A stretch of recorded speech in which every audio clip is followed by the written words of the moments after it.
Hello everyone and welcome to the Vocat presentation of Group 8 where we discuss a Supreme Court case Brown versus Entertainment Merchant Association.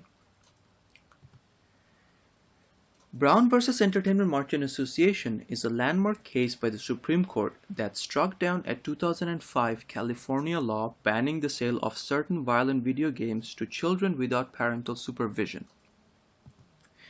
In 2005, California state legislature passed AB 1179, which banned the sale of violent video games to anyone under the age of 18 and required clear labeling beyond the existing ESRB rating system. The bill was signed into law by Governor Schwarzenegger in 2005. The law would have gone into effect in January 2006. The Entertainment Merchant Association filed suit in the United States District Court for the Northern District of California, holding that the law violates the First Amendment and there was an insufficient showing of proof that either video games differed from other media or that there was established causality between violent video games and violent behavior. The District Court ruled in favor of the video games industry. California Governor Arnold Schwarzenegger appealed the ruling in September 2009. The Ninth Circuit Court of Appeals affirmed District Court's decision in 2009, holding that the labeling requirement of violent video game is not factual information. Governor Schwarzenegger again appealed to the Supreme Court, looking to overturn Ninth Circuit's ruling, filing a writ to the court in May 2009.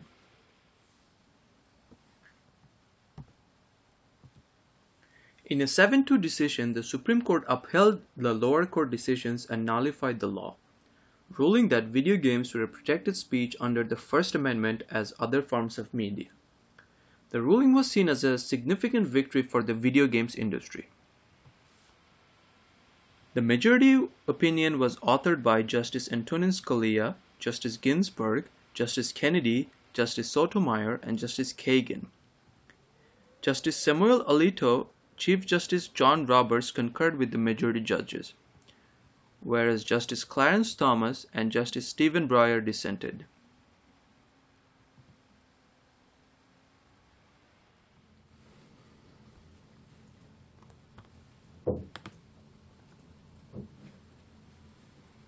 As societal standards shift, popular culture often changes to reflect those shifts. Video games are no different, and are often representative of the gamut of images and ideas available.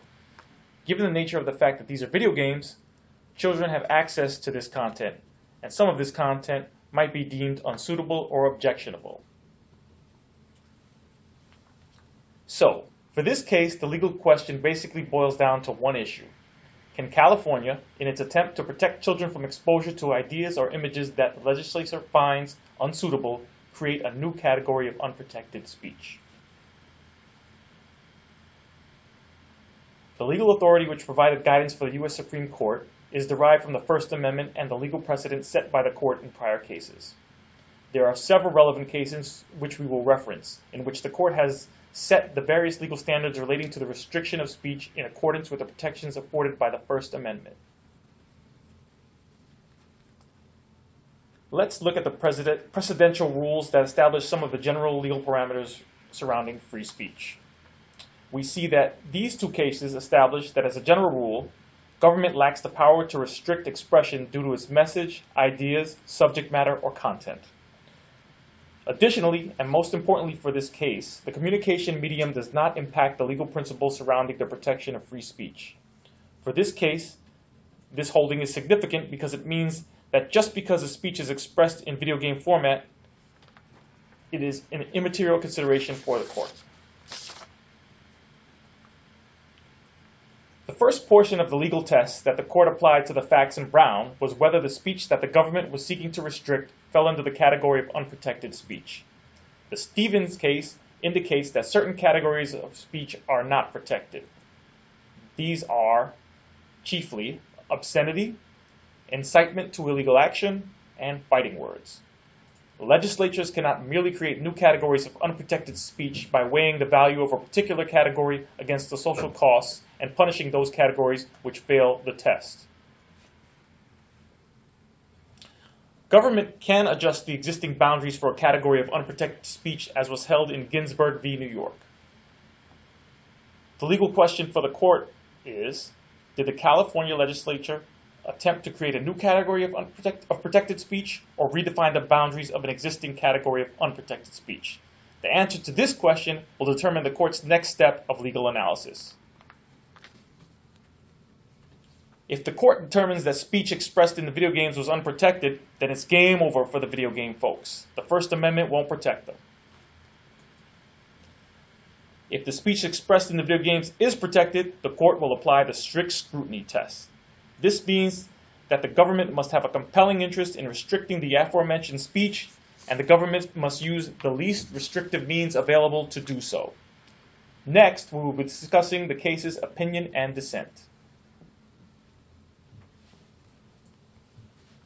The opinion in this case was assigned to Justice Scalia, while the dissent was written by Justice Breyer. Both the opinion and the dissent elaborated on four main topics that led to the final decision of this case. The first topic is the definition of obscenity, as originally defined in the New York statute Ginsburg v. New York. This adjusted the definition of obscenity to include the social reality of sex appeal to minors. Scalia, however, pointed out that the California law is different. It aimed to create a whole new category of unprotected speech, which is not permitted under the First Amendment. In a cheeky way, the dissenting justice stated, "But what sense does it make to forbid selling to a 13-year-old boy a magazine with an image of a nude woman while protecting a sale to that 13-year-old of an interactive video game in which he actively but virtually binds and gags the woman, then tortures and kills her?" The next topic discussed was the tradition of exposing children to violence. There is no long-standing tradition of this country restricting children's access to violent materials. First, there were books, such as the Grimm's fairy tales, which contained murder, decapitation, mutilation, and sexual references. As time went on, children were then exposed to movies, comic books, TV, and music lyrics, which were all protected under the First Amendment. While video games posed the question of being interactive, a past case titled American Amusement Machine Association v. Kendrick ruled that literature is also interactive when faced with the new technology of books that allowed children to choose their own endings. The dissenting justices argued that video games are more vivid than literature. Games will soon become three-dimensional, provide sensory feedback, and players can actually feel splatting blood from the blown-off head. Next, Justice Scalia and Justice Breyer discussed the psychological effects of violent video games on children. After extensive research of many studies performed by accredited medical professionals, Scalia concluded that there is no proof that video games cause teens to actually act violently.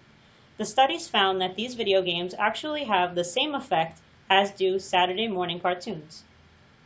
The dissenting justices exclaimed they were not exactly sure what type of effects these games will have for the minority in the future. It's new technology. Players can create avatar players using real photos, which therefore can create a closer relationship when compared to literature. Victims are dismembered, decapitated, disemboweled, set on fire, and chopped into little pieces. A player can reenact killings relating to Columbine High School and Virginia Tech. Lastly, both the opinion and dissent speak on the First Amendment.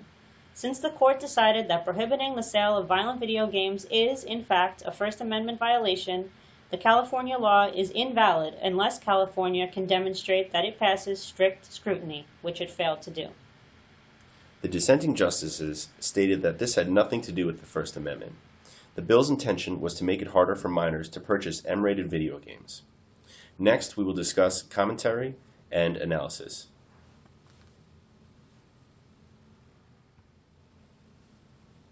First, let us take a look at the rating system. The ESRB, Entertainment Software Rating Board, has created a self-regulating voluntary system to avoid government regulation and legal cases. The system provides guidance about video games for consumers to make informed choices about games they deem suitable for their family. This rating system already identifies specific parameters to guide consumers. Rating categories suggest age appropriateness. Content descriptors indicate content that may have triggered a particular rating and/or may be of interest or concern. Further, interactive elements highlight interactive features of a product, including users' ability to interact with each other and the game. A state law regulating video game sales will interfere with the existing voluntary self-regulating system. Next, we look at the future of video games.